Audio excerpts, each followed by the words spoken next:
Inutile scusarsi e dire che quella di ieri a Catania era solo una partita che non interessava perché l'Akragas dalla Coppa Italia era già fuori. Inutile rammaricarsi con i tifosi anche perché con il Catania in particolare non si può perdere in quella maniera mortificante anche se in 10 contro 11.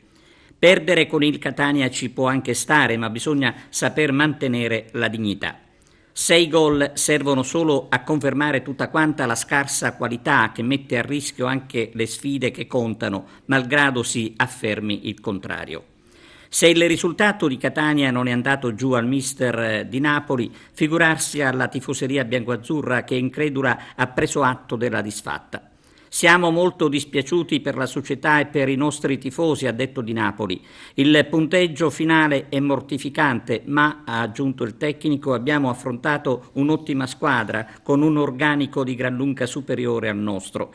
Aver giocato tanto tempo in inferiorità numerica ha sicuramente influito sul punteggio finale, come dire che tutte le scuse sono buone. Ma è chiaro che dopo Catania la squadra allenata da Raffaele Di Napoli deve assolutamente cambiare rotta. La Coppa Italia, ha detto Di Napoli, è servita per provare schemi e uomini da adattare al campionato, che rimane il nostro principale obiettivo. Vogliamo disputare una grande stagione e regalare la terza salvezza di fila ai tifosi del Gigante. Il nostro obiettivo da adesso in avanti sarà sbagliare meno possibile e per farlo abbiamo necessariamente bisogno anche del sostegno dei nostri tifosi, ha concluso Di Napoli. Chiedere il sostegno dei tifosi è cosa giusta, ma bisogna d'ora in avanti sapersi conquistare la fiducia del popolo biancoazzurro che alle mortificazioni come quella arrivata dal Massimino non ci sta proprio.